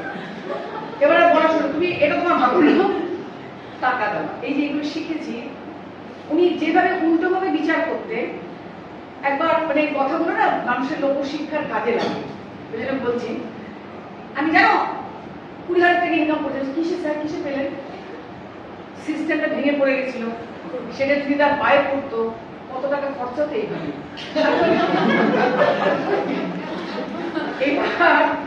এবার সত্যি কথা, এই যে পজিটিভ আমার গয়না চুরি গেছে ভালো ছিল, এবার সবসময় পজিটিভ। একদম ভদ্রলোক এসে ছেলে একটা লোক এসে বলছে স্যার আমার দাদা তো মারা গেছে, ও 20 কেজি। আহা দুধ থাকে 20 কিলো কেন? দুধ বিক্রি করতে এসছে স্যার, চুপ করো, দুধ বিক্রি করতে এসছে বেচারা, দুধ থাকতে 20 কিলো কেন? গভীরে দেখতেন না, কিন্তু খুব রিজেক্টেড থাকা পছন্দ করে, আনন্দ পছন্দ করে। যাদবপুরের ছেলে মেয়েদের মধ্যে লাইফ দেখেছিল, উনি মজা করে পড়াতেন। এবং আমি কথা প্রসঙ্গে আমার জীবনযাত্রা বলছি, সেই সময় কিন্তু 32 বছর 33 বছরের আমি হিন্দু মুসলিম ম্যারেজ, বাড়িতে খুব কনজারভেটিভ ব্রাহ্মণ পরিবার, গিয়ে স্যারের স্যার বিয়ে করে এসেছি। হ্যাঁ আমার মুসলিম, আমার বাবাকে কি জবাব দেবে সেটাই বেচারা প্রায় মার বলেন না, সে তিনি কিভাবে হয়তো বাবার কাছে মারধর খাবে, আপনার কাছে পাঠালাম আপনি কি করলেন ইত্যাদি ইত্যাদি, বাবা বাবা বাবা এই যে মুক্ত মনে পড়াশোনা করা। আমার শুধু তাই নয়, আমি যখনই নাটক করেছি বা এরকম নাটক করা, আজকে যেমন সম্মানের প্রতি তো কোনোদিনই দেখানো না, বলে নাটক ফাটক কেমন চলছে, আজকে নাটক মঞ্চে থেকে ফাটক জেলের পেছনে থাকে, এই নাটক ফাটক কেমন চলছে সবাই জিজ্ঞেস করে না, নাটক ফাটক নাটক অভিনেত্রী। এখনো কিন্তু সম্বন্ধের পেপারে যায় না যে আমাদের গৃহরক্ষণ বা সুন্দর একজন অভিনেত্রীকে চাই, সূচি শিল্পে থাকবো। যেমন স্যার কিন্তু খুব মুক্ত মনের ছিলেন। হয়তো আমার সম্পর্কে নাটক একটা তো নাটক করে খুব একটা ভালো চোখে তো দেখা হয়ই না, সে আমরা বলি ঠিকই জোর করে চাপাবো যে। আর আমি সংস্কৃতের মানে এটার দিকটাকে, ওনার স্ত্রীকে কিন্তু প্রচন্ড সময় রাষ্ট্রপতি পুরস্কার দান করা মানুষ, ওনার স্ট্র্যাটেজি ছিল ওয়ান ফ্যামিলি ওয়ান জব। যাতে কেউ যদি কোনো মহিলা যদি বেকার বিয়ে করে ওটা ঠিকই আছে, ওয়ান ফ্যামিলি ওয়ান জব, মানে এই যে এই কিছু কিছু জিনিসগুলো সাপোর্ট করা, এই হার্টের তুলনা হয়। জাত পাতের মধ্যে মানুষকে দেখা, তারপরে মেয়েদের এগিয়ে যাওয়ার ব্যাপারে। আমরা যেমন মিচ্ছকটিক নাটকটা তো আমাদের সাংঘাতিক একটা ভালো নাটক, আপনারা করেছেন কিনে জানেন, সেখানে কিন্তু আমরা ভালো মানুষ দেখেছিলাম। আমি 1974 আমার বয়সের রাজপাত নেই, যদিও still I am standing at the age of 90 continuous, আমি স্টিল আমি 20 হইনি, আমার 26 বছরের ছেলে, 21 বছরের মেয়ে, আমি 19।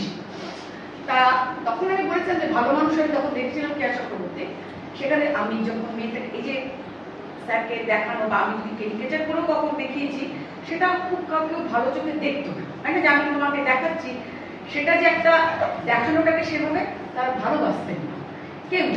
সুতরাং কিন্তু স্যারের তাও তোমার সম্বন্ধে যে বলছে আমি বলি, আমার তো সামনে আর কিছু বলছে না পেছনে বলছে বলে আমি খুব চেয়ে এবং অনেক সময় খাদ্য খাদক সাজগোজ এই তোমার মতো পার্সোনালিটি মানায় না গো, আমি সাজগোজ করতে ভালোবাসি কি আমি আমার মতো বাচ্চা। দেখুন স্যার সোজা কথা বলে দিলাম, আইডিয়া ধার করে জীবন চালানো যাবে না, টাকা ধার দিয়ে সংসার চালানো, ধার করে আইডিয়া নিয়ে পাবো না।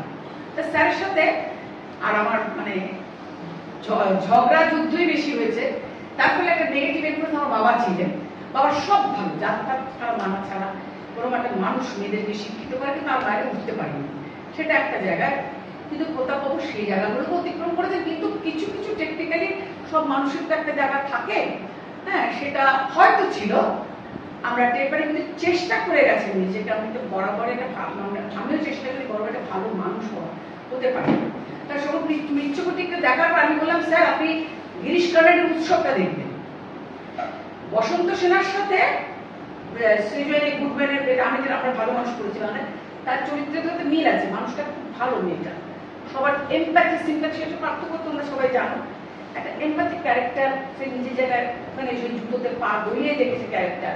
কিন্তু গিরিশ কার্নাডের যেটা আমি তখন বলছিলাম, স্যার যখন নাকি অবস্থা খারাপ হয়ে যাচ্ছে, দরিদ্র চারুদত্তকে উনি গ্রহণ করেছিলেন, কিন্তু সকাল যখন নাকি ওরও রাজতন্ত্র শেষ হয়ে যাচ্ছে বিধ্বস্ত অবস্থায়, গিরিশ কার্নাড করেছিলেন কি সে সময় রেখা অভিনয় করেছিলেন বসন্ত সেনাকে নিয়ে, তাকে ধরে তাকে কিন্তু সেই বধূর মর্যাদা দিয়েছিলেন।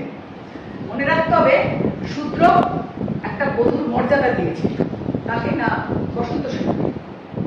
কিন্তু সেটা কিন্তু গিরিশ কার্নাডের ছবিতে, উৎসব ছবিটাতে দেখেছেন ওর সকালের কাছে হাত ধরে তাকে ধরে, কারণ বসন্ত সেনার কিন্তু বৈশিষ্ট্য, সে যেমন দরিদ্র চারুদত্তকে ভালোবেসেছে, তার যখন সব কিছু চলে গেছে সে তো তাকেই ভালোবাসবে যার মধ্যে কিছু নেই। ক্যারেক্টার যখন আমরা করি তো স্যার একটা ফ্যাসেট ছিলেন, যেটা আমাদের ভারতের নাট্যশাস্ত্র আছে, আপনারা নাটক পড়েন, তখন নাট্যশাস্ত্র লেখার পরে তার 100 জন ছাত্রছাত্রীর মধ্যে জিজ্ঞেস করলে কেন লিখেছো, কি লিখেছো, আমাদের আমি একটা বই লিখেছি, আপনি বলে লিখেছেন, কেন লিখেছেন, এই 5টা প্রশ্ন আমরা করবো সবাইকে, 5টা ওয়াই ও হুইচ ওয়েন ইত্যাদিতে আমরা 5টা প্রশ্ন করতে হবে, তবে আমি একটা উত্তর দেওয়ার কথা। তেমনি স্যার এত কিছু করে গেছেন, বলেছেন, যদি পয়সা নেওয়ার কথা দেখতে মানে আলোচনা করে যদি রেখে দেওয়া যেত না, একটা কিন্তু আমি কিন্তু পারফর্মিং আর্টের সাথে যুক্ত। স্যার বলতে ক্লাসে কি পড়াচ্ছ কেউ যাবে না, পারফর্মিং আর্টে কোনো ফাঁকি চলে না, যে গান গাইবে সে সা থেকে সা যাচ্ছে কিনা। তেমনি আমি ফলস ইন্ট্রোডাকশন গাইতাম, সেটা কিন্তু উনি ধরতে পেরেছে, আপনি গানের ক্লাস করেছেন কিনা, পারফর্মিং আর্টে কোনো ফাঁকি চলে না। আমি যখন গিয়েছি তোমার গলাটা লাগছে না, আমি হয়তো লোটার গলাটা গাইছি, ঠিক ধরেছে। এবং ছন্দ, কবিতার ছন্দ যেমন ভূতের মতো চেহারা যেমন নির্বোধ অতিকর চাকু চেহারায় গিন্নি বলে কেষ্টা বাটাই চোর, বা টুইঙ্কল টুইঙ্কল লিটল স্টার, যাই হোক একটা ছন্দ তো পড়ি, জটাটনি গলজ্জলা প্রবাহ পাবিত স্থলে গলে অমরম পিতম ইত্যাদি। উনি যখন মধ্যে শব্দটা একসাথে দেওয়ার মতো খুব রিসিভিং ক্যাপাসিটি, সারা দিন যে কোনো সাহিত্য যেতে যেতে তখন আমার ট্রেনে করে যাচ্ছিল, মজুমদারের লেখাও পড়ছে, বুদ্ধদেব বসুর লেখাও পড়ছে, সব লেখাকে সমানভাবে গ্রহণ করার মতো মানসিকতা, যে আমরাই ভালো। স্যার উত্তরটা খুব খুশি হয়েছে, ভালো বলছে না যে শুনছি না কোনো নাম, সংস্কৃতে ইংলিশে বলে খালি সান ইত্যাদি বলি না, ভাস্কর প্রথম নাম, দ্বিতীয় দিবাকর, তৃতীয় দিবিরা, চতুর্থ লোকচক, শুদ্ধ প্রভাকর, পঞ্চম ষষ্ঠ বিভাবসন, মাত্রেন্দ্র সপ্তম নম আদিত্য যথাসম নম রবিনামিতি, দশম সূর্য এবর্জন, 10টা সূর্যের নাম, একটা সূর্য খুব ভালো। স্যারকে যখন স্যার একটা বলুন তো আই লাভ ইউ, একটা স্যারকে বলে দেন আমি ভালোবাসি, আমি তোমার মনের প্রেমের প্রার্থী হতে পারি, কে স্যার জিজ্ঞেস অ্যাপ্রিসিয়েশনটা সবাই বলছে, অনেক উনি বলে তুমি একটা মেয়ে হয়ে তুমি হেমেতে আই লাভ ইউ কথাটা স্যারকে জিজ্ঞেস করছো, আমি তোমার মনের অতিথি হতে পারি না, আমি তোমার এই সব অনেক কিছু আছে স্যার, আই লাভ ইউ, আমি ভালোবাসি শব্দটা मैं प्रेम कर छू, সেটা আছে কি বলে গুজরাটি ভাষায় আছে, मैं तुझसे प्यार कर छू বা क्या कर रहे हैं, কিন্তু সংস্কৃত ভাষা ওই একটা আমি ভালোবাসি কথাটা কেউ স্নেহ তো স্যার এই যে শুধু তত্ত্ব রাগ করলে পড়াশোনা স্নেহ মানে বলে বলছে স্নেহ, তাই না?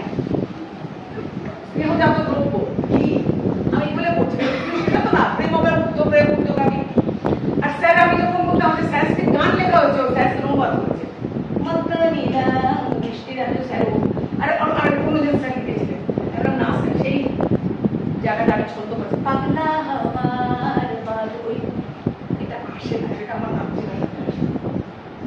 স্যারের দৃষ্টিটা তুলে দেওয়া, স্যারের কাছে পড়াশোনা করলে একটা যে লাইফ ফিলোসফি অফ লাইফ বলতে,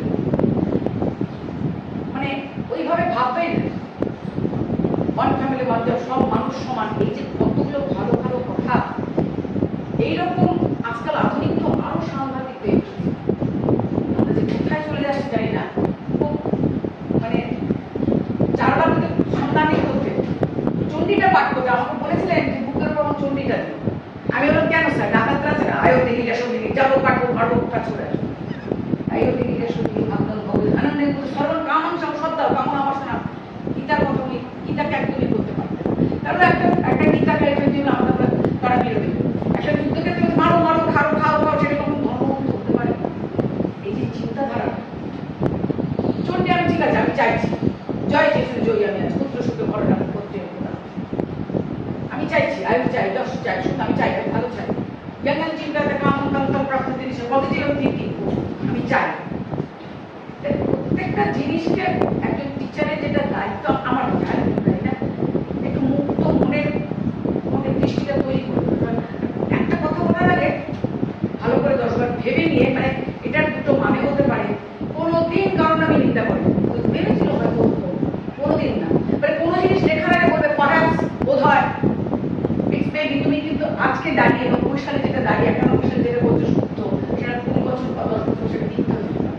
আমার মনে হচ্ছে লেখার মধ্যে তোমার বিনয় থাকে, নিজের নামের আগে ডক্টরেট লিখবে না, ইচ্ছা থাকলে লিখতে পারি, প্রফেসর দেখি কেউ চাই দিচ্ছি না, ঠিক আছে, না না ঠিক আছে, না না আমি বলতে পারি ভাবো না, আচ্ছা সরি, না ওই না হয়ে গেছে, আচ্ছা নামের আগে ডক্টরেটে লিখবে, যেটা দেখায় না টিচিং প্রফেসরকে তুমি নিজেই না মনে মনে প্রফেসর করুন না, না না কলেজটা ঠিক আছে কলেজটা লেখো, কিন্তু ইচ্ছা থাকলেও লিখতে দিতে হবে। তারপরে এখন আমি বয়সে দেখি কি না, ধরুন নামটা দিল গিয়ে মনে করলো 12 বছর আর টেস্ট পাস কি না পাস, কেউ জানতো না যে এত কিছু পাস টাস করাবে, এত কিছু গ্রিফিথ অ্যাওয়ার্ড পেয়েছে, রাষ্ট্রপতি পুরস্কার পেয়েছে, সমস্ত টাকা সবাইকে দিয়ে নিজে 1 লাখ টাকা রেখে দিয়েছে, আমি 30,000 টাকা ওখান থেকে ধার দিয়েছি, সেটা দিয়ে কিন্তু লোককে দিই, এটা অনেক বলেছে। তো তার কাছে তার উত্তরসূরি তার মা মেয়ে এটা নিয়েছে, সেটা আমি আর বলতে পারিনি। আচ্ছা আর কিছু বলার ঠিক আছে, ধন্যবাদ। সত্যি স্যারের কিছু দিক শুনতে পাওয়া গেল, এবং স্যারের সঙ্গে যে ঝগড়া করা যায় সেটাও হ্যাঁ জানা ছিল, কারণ করার অনেক সুযোগ হয়েছে, করেওছি। স্যার পার্পল কালি দিয়ে লিখতেন এবং ছাত্রছাত্রীদের বলছি তারা যেন খাতায় না লেখে, আর আমাকে কুইন ভিক্টোরিয়া বলতেন। যারা আমাকে চেনেন তারা নিশ্চয়ই জানবেন যে ভুল বলতেন না, একদম ঠিকঠাক। স্যার আমাদের চিঠি লিখেছেন, আমরা বললাম। স্যারও একটা চিঠি পেয়েছেন, তখন শান্তন দাশগুপ্তকে অনুরোধ করবো সেই চিঠিটা যদি একটু করে শোনান।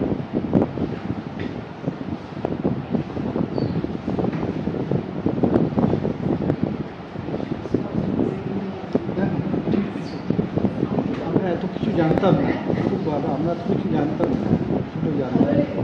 দেবশ্রীর নির্দেশে বার্তাটা আমি পাঠ করছি।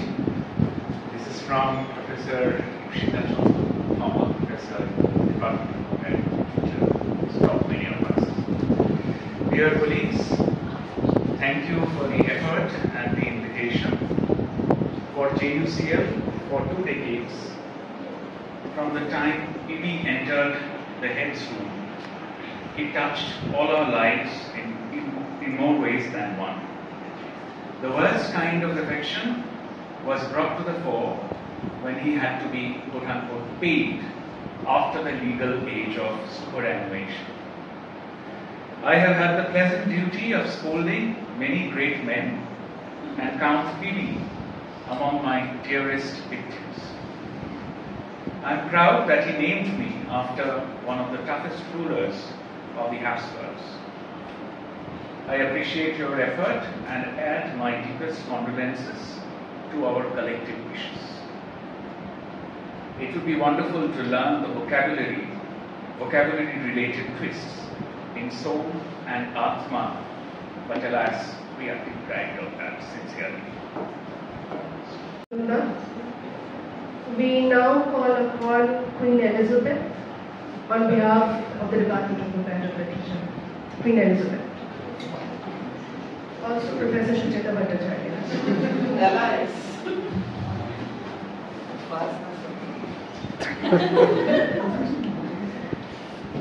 মানে প্রতাপবাবুকে আমি খুব বেশি দিন চিনি না, আমি এত কথা শুনলাম আজকে বসে, তার চরিত্রের অনেকগুলো দিক আমার হয়তো অজানা ছিল। আমি প্রতাপবাবুকে মানে খুব ক্লোজ থেকে খানিকটা চিনতে পারি যখন আমি বিভাগীয় প্রধান হই 2013 থেকে 15-র মধ্যে। এবার তার পেছনেও একটা ইতিহাস আছে কি করে মানে এক ধরনের ক্লোজনেস গ্রো করেছিল। যারাই হেড হয়েছেন তারাই জানেন যে হেডের কাজ কিন্তু একটা ভীষণ লোনলি জব, আর পার্টিকুলারলি ওই যে বিকেলের দিকে যখন সবাই চলে যায়, ঘর ফাঁকা হয়ে যায়, কিন্তু হেডকে থাকতে হয়, তখন সেটা একটা মাঝে মাঝে মানে একটা সে অভিজ্ঞতা, লোনলিনেস, আমি জানি না তার কোনো প্রতিশব্দ আছে কিনা। প্রতাপবাবু দেরি করে যেহেতু ঢুকতে, আমি ওই সপ্তাহে 2 দিন ওনার জন্য বসে থাকতাম, কেন উনি ঢুকলে ওই যেটা সবাই বললো একটা যেন মুক্ত বাতাস, খানিকটা আলো যেন ঢুকতো। কিন্তু প্রতাপবাবুর এগেন্স্টে আমার একটা কমপ্লেন ছিল, আমার একটু ইচ্ছে ছিল, আমি যদিও একটা ফ্যামিলি থেকে এসেছি যেখানে সংস্কৃত চর্চা খুব বেশি ভাবে হতো, কিন্তু আমার দুর্ভাগ্য আমি সেটা পারিনি সেই মানে জ্ঞান আয়ত্ত করতে। আমার একটু কোথাও মনের মানে একটা ইচ্ছে ছিল প্রতাপবাবুর কাছে আমি একটু সংস্কৃতটা ছাড়িয়ে নেব, কিন্তু সেটা হবার নয়। প্রতাপবাবু উল্টো দিকে বসে নানা রকমের দুরূহ শব্দ ইংরাজি, তাদের ইটিমোলজি, তার ইউজ ঠিক হচ্ছে কিনা এসব নিয়ে আমাকে প্রশ্ন করতে শুরু করতেন। এবার করতে করতে যেটা হলো, আমি দেখলাম যে ইংরেজিটা আমার আরো উন্নত হয়ে যাচ্ছে, কিন্তু সংস্কৃত আমি কিছুই শিখতে পারছি না। কিন্তু এই যে একটা কিউরিওসিটি, সাংঘাতিক কিউরিওসিটি, যেটা মানে সবসময় একটা প্রশ্ন, এটা কি উচ্চারণ ঠিক হচ্ছে, এটার ইউজ কি এইভাবে হতে পারে, এটার কি ইটিমোলজিক্যালি কি এটা এখান থেকে এসেছে, মানে আমি অনেক সময় ভাবতে শুরু করেছি। এবং এটা যে একটা কি রিফ্রেশিং একটা এক্সপিরিয়েন্স ছিল আমার জন্য ওই সময়টুকু। এবং তারপরে আসার সময় তো মানে ওই এক মুখ হাসি নিয়ে ঢুকতে, যাওয়ার সময় আমারও তো তখনও কাজ বাকি, যাওয়ার সময় একটা ওই রকমই ভীষণ একটা ব্রাইট হাসি দিয়ে বেরিয়ে যেতে, মানে আমাদের মনে হতো আমার দিনটা আজকে খুব ভালো গেল আর কি। আর এই যে নামকরণটা, উনি আমাকে কেন এলিজাবেথ ডাকছেন আমি ঠিক জানি না এখনো, কারণ এবারে ব্যাপারটা যেটা হচ্ছে যে আমি যেহেতু 19শ শতাব্দীর সাহিত্য নিয়ে বেশি ইন্টারেস্টেড, আমার মনে ছিল আমার মনে তো ভিক্টোরিয়া ডাকা উচিত ছিল, কিন্তু সেটা উনি দেবশ্রীকে ডেকেছিলেন। এবার আমি জানি না, মানে আমি যখন হেড হয়েছি তখন আবার সাংঘাতিক একটা যাদবপুরে ইয়েও চলেছিল, খুব গন্ডগোলও চলেছিল, ভোগ কলরবের তখন বিশাল একটা প্রভাব এসে পড়েছিল, তখন আমি হেড, খুব একটা কঠিন সময় গেছে। আমি জানি না উনি তখন আমার ডিপার্টমেন্ট চালানোর মধ্যে কোনো এলিজাবেথের ছাপ দেখতে পেয়েছিলেন কিংবা কিছু না, আমি বলতে জিজ্ঞাসা করিনি, কিন্তু উনি চিরকাল আমাকে এই যে রানী এলিজাবেথ বলে ডেকে গেছেন, আমি তাদের সাড়াও দিয়েছি এবং এইভাবে আর কি চলেছে। আর আমার সত্যি কথা তেমন কোনো কিছু বলার নেই, কারণ আগে যারা বক্তা ছিলেন তারা প্রত্যেকেই কিছু না কিছু দিন আমি সেটা বলছি যে বলে গেছে। আমি এইটুকু বলেই আমার শ্রদ্ধা জানিয়ে আজকে আমার বক্তব্য শেষ করছি।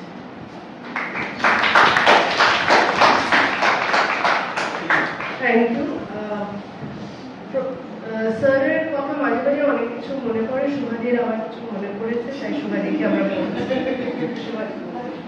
আমার মনে করার কথা না, আসলে আমার মাথায় দুটো শব্দ বারবার ঘুরছিল, আর কিন্তু আমার বলার সময় সেই দুটো কথা শব্দ উচ্চারণ করা হয়নি। সেটা হলো আমার দেখা একজন খাঁটি মানুষ, এই দুটো শব্দ আমি উচ্চারণ করতে চেয়েছি।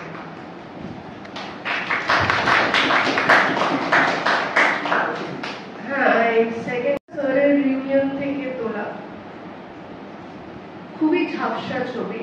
আমাদের ফটোগ্রাফার সায়ন মজুমদারের গুরুতর আপত্তি ছিল এই ছবিটা নিয়ে, কারণ ছবিটা একটু পিক্সেলের দিক থেকে হয়তো অস্পষ্ট, কিন্তু এটা জরুরি ছবি, কারণ তখন ফার্স্ট ইয়ারে যারা ছিল তাদের একজনের তোলা ছবি, এবং সুতরাং আমি বলেছিলাম যে না, এই ছবিটাই থাকতে হবে, তো উল্লাসকে ডেকে নিয়েছি।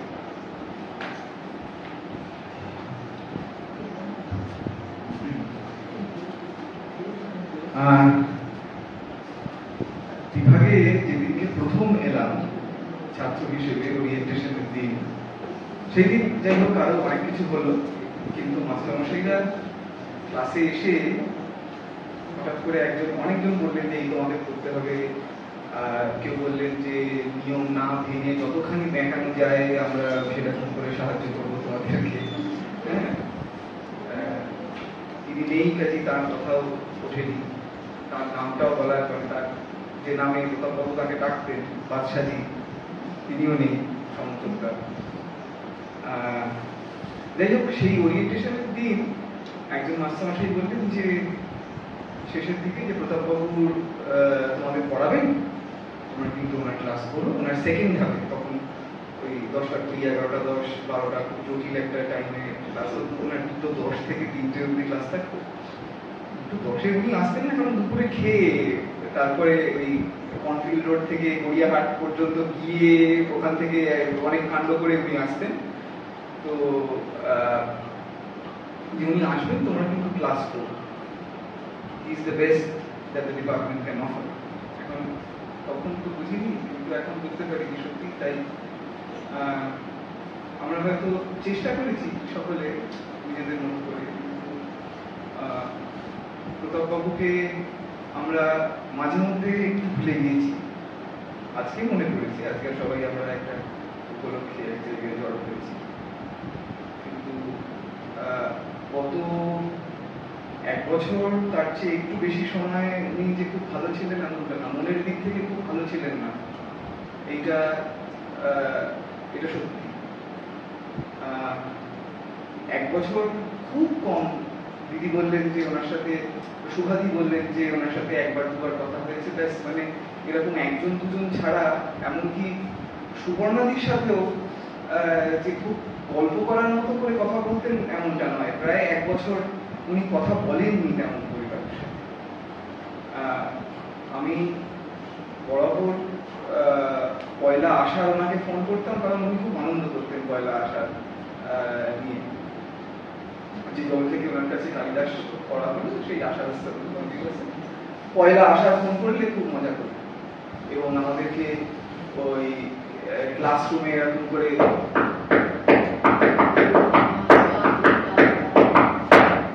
এই করে এরকম করে ঠুকে এই তালটা বলেছিলেন, তালটা দেখো ভাই তোমাদেরকে শিখতে হবে, এটা যদি না শেখো তাহলে তো হবে না, এই তবলার গোলের মতো করে না জানলে হয় না। যাই হোক, মজা হবে। তো এই পয়লা আষাঢ় ওনাকে ফোন করলাম, উনি অনেক দিন পরে 1 বছর পর প্রায় আমার সাথে কথা বললেন, খুব অল্প, খুব সামান্য কথা, ভালো আছো এই যদি, আমি খুব ভালো আছি, উনি বলছেন তেমনটা নয়। যাই হোক, প্রতাপবাবুকে যেরকম করে মনে রাখতে চাই সেইটা বেশ সিনেম্যাটিক, সেটা বলেই আমি শেষ করি। সেটা হচ্ছে, প্রতাপবাবু তো এক নাম নিয়ে মজা করবার একটা দারুণ ব্যাপার ছিল, যেহেতু ছাত্রদের সাথে ওনার আইস ব্রেকিং সেশনটাই হতো নামের, হ্যাঁ, যে তার সেই নামের ধাতুরূপ, শব্দরূপ ইত্যাদি ইত্যাদি তার বিশ্লেষণ করি, সবাইকে সবাইকার নাম প্রথম দিন ক্লাসে বুঝিয়ে বলে দিতেন। কিন্তু ক্লাসে আসাটা প্রতাপবাবুর ছিল আরো ড্রামেটিক, সে সাংঘাতিক ড্রামেটিক ব্যাপার, কারণ ওনার যথারীতি একটুখানি দেরি হয়ে গিয়েছে। 2:10 ক্লাস, আমরা সকলে ওয়েট করছি প্রথম দিন ক্লাস আমাদের হবে। উনি অনেক সময় আসেননি, আমরা ব্রেক টেক 1:40 থেকে 2:10 আমরা ব্রেক নিয়ে ক্লাসে বেরোতে এসেছি। হঠাৎ দেখলাম ওয়েট করতে করতে একটা সাদা ঝড় ক্লাসের মধ্যে, হ্যাঁ, মানে সাদা ধুতি, সাদা পাঞ্জাবি, সব একটুখানি স্পিডের চোটে সাদা, একটু ঝাপসা সাদা মতো, এটার সাথে খানিকটা মিল পাওয়া যেতে পারে। স্পিডে এরকম করে ঢুকলে কারোর দিকে তাকালেন না, এবং উনি রেডি, ওনার হাতে উনি এক টুকরো চক নিয়েই ঢুকেছেন। হ্যাঁ, কারণ ওনার ওই মিনিট 7 দেরি হয়ে গিয়েছে। হ্যাঁ, এবং গিয়ে হেঁটে ক্লাসরুমে জীবনে সোজা বোর্ডের সামনে গিয়ে খাস করে একটা ছোট্ট শব্দ হ্যাঁ লিখে ওই একটা সিনেমাটিক টার্ন দিতেন। তারপরে মানে এতক্ষণ কিন্তু সাসপেন্স চলছে, এটা লোক ঘরে ঢুকেছে, হ্যাঁ ব্যাগটাকে একটা কালো একটা সাইড ব্যাগ এরকম, হ্যাঁ সেটাকে প্রায় এরকম করে ছুঁড়ে টেবিলের উপরে এরকম করে রেখে দিয়ে গিয়ে ঘুরলেন, ঘুরে বললেন বেদা। হ্যাঁ, ওই যে প্রথম দিন ক্লাসে ঢুকে হ্যাঁ প্রথম শব্দ উনি ওরকম বললেন যে বেদা। সেইটা এই এই প্রচন্ড সিনেমাটিক টার্ন এবং এই একটা সাংঘাতিক ভাবে বেদা বলা, এইভাবে আর প্রতাপ বাবুকে মনে রাখতেন, মানে মনে পড়ে এইভাবে। ধন্যবাদ। স্যার কোথায় ফেলেছেন, আমি কোথায় থাকি, তুমি এরকম এর ভিতরে দেখো না ভাই। আমি বলি কি বলে ভোগে একটা বয়স্ক মানুষ আর কি করবো, ওটা নিজে হাত দিয়ে দাঁতটা পেয়েছি। তুমি যা চলো না ভাই ওর সঙ্গে ওটা একটু ভালো করে ধুয়ে দেবে, যে আমার আমি থেকে আমার মায়া লাগছে, আমি আবার ধুয়ে ধায়ে দিতে আবার দাঁতটা আমি সাফ করে নিই, বসে আবার বসে নোটটা এইরকম ভাবে দেখো এই করে নিলাম, দেখলে নোটটা করে এটা খুব ভালো।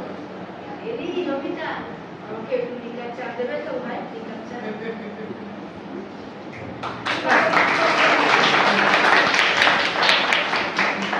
হ্যাঁ, এই গল্পটা আমরা জানি, we've been witness to it, and that is the first time that we saw Shubhadi displaying double standards with all due pertinence.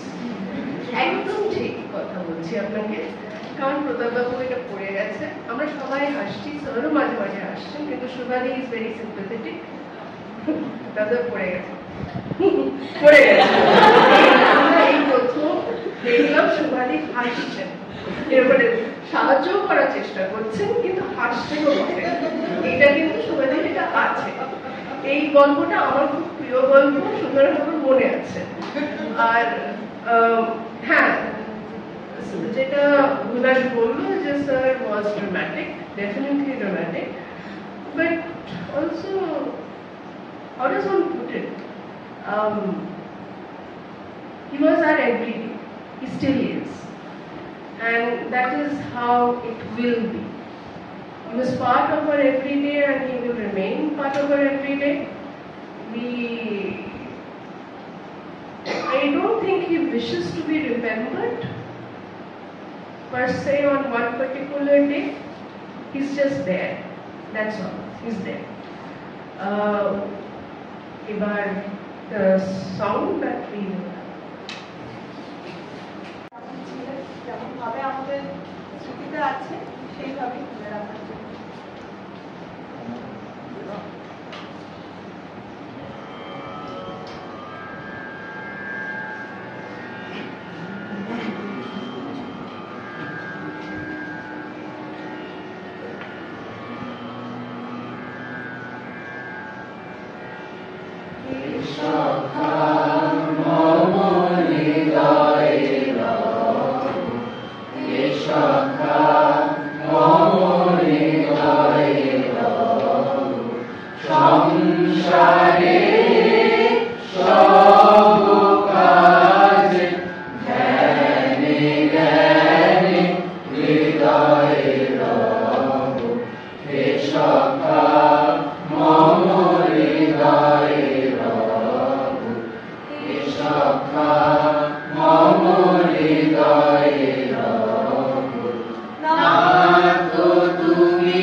not want a garden on Pratap Babu today.